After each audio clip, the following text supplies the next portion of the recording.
एक कदीम पुरसरार जंगल के अंदर जहां दरख्तों की इतनी तादाद और इतने घने दरख्त के सूरज की रोशनी भी ज़मीन तक नहीं पहुंच सकती थी। इस जंगल के कई राज थे जिनको दरियाफ्त करना हर किसी के बस की बात नहीं थी। नमी के बायस हवा काफ़ी भारी होती थी और एक खौफनाक सी खामोशी इस जंगल में छाई रहती थी जो सिर्फ दूसरी मखलूक की सरगोशियों की वजह से ये टूटती। लेकिन कहानी शुरू करने से पहले अगर आपने अभी तक मेरा चैनल सब्सक्राइब नहीं किया तो लाजमी सब्सक्राइब करें और बेल आइकन को दबाना मत भूलें। तो चलते हैं कहानी की तरफ। इस जंगल के कई राज थे।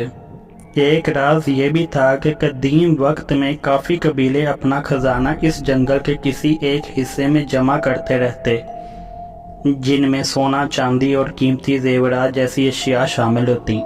इन छुपे हुए खजानों की तलाश करने के लिए और जंगल के दूसरे राजों का पर्दाफाश करने के लिए शहर से एक टीम तैयार की। अगले ही दिन वो टीम इस जंगल में दाखिल हो गई। जंगल के रास्ते मुड़ी हुई अंगूरों और बड़े बड़े दरख्तों की शाखें जिन्होंने अपने पंजे ज़मीन में गाड़ रखे थे।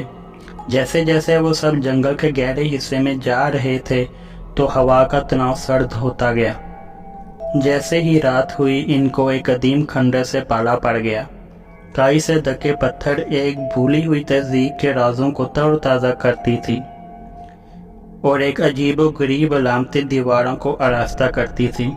कबाइल के इन तबाबात को नज़रअंदाज करते हुए पूरी टीम ने इस खंडर के अंदर अपने अपने कैंप लगा दिए। जैसे ही चांद ने जंगल पर एक खौफनाक चमक डाली, पूरी टीम को अजीबो-गरीब किस्म की आवाज़ें सुनाई देने लगी। दूर से सरगोशियाँ, पत्तों की सरसराहट जो किसी भूत के कदमों की तरह गूंज रहे थे और कभी नामालूम मखलूक़ात की अज़ियतनाक पुकारें इनको परेशान करने लगी। इनके दिलों में एक अजीब सी बेचैनी छा गई, लेकिन इन्होंने महज जंगल का शोर कह के इसे इग्नोर कर दिया। एक घनी धुंध ने पूरे खंडर को अपनी लपेट में ले लिया था, जिसकी वजह से कुछ फासले तक कुछ नज़र नहीं आ रहा था और इसके साथ साथ धुंध की वजह से सर्दी भी हो रही थी। पूरी टीम जो पहले इन सब चीज़ों को इग्नोर कर रही थी, अब खौफ की वजह से एक दूसरे के साथ लिपट रही थी। दीवारों पर अजीबो-गरीब अलामतें जिंदा होती दिखाई देने लगी। पूरी टीम धुंध की वजह से एक एक करके गायब होने लगे। खौफ व हरास फैल गया। जब जिंदा रहने वालों को ये एहसास हुआ कि वो अकेले नहीं हैं, तो साथ ही कुछ नामालूम सी चीज़ें इनके पास से तेज़ी से गुजर गईं। धुंध होने की वजह से वो इसे देख ही ना पाए। इनको ऐसा लगने लगा कि जंगल आज खुद ही जहरीले तवानाई से ज़िंदा हो गया है। जो जिंदा रह गए थे वो समझ चुके थे अगर इन्होंने मज़ीद कुछ वक्त भी ठहरा तो उनकी जान को भी खतरा हो सकता है। इसलिए वो सब अपने अपने कैंपों की परवाह किए बगैर वहाँ से भागने लगे।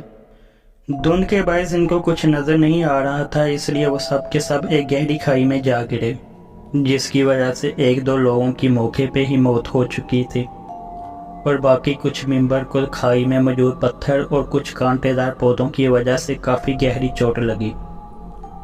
इन बचे हुए लोगों को समझ में नहीं आ रहा था कि वो अपनी जान कैसे बचाए।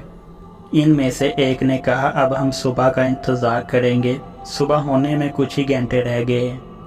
अगर हम इकट्ठे ना रहे और यहाँ से हिलने की भी कोशिश की तो हमारी जान को खतरा हो सकता है। तो लिहाजा सब ने रुकने का फैसला किया।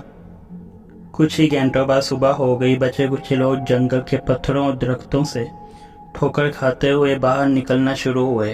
उन लोगों को खजाना ना मिलने का कोई गम नहीं था, लेकिन इतना गम ज़रूर था कि जो लोग कभी इनकी टीम का हिस्सा हुआ करते थे अब वो इनके साथ नहीं है। तो भाइयों, अगर मेरी कहानी आपको अच्छी लगी हो तो प्लीज़ लाइक कीजिए, सब्सक्राइब कीजिए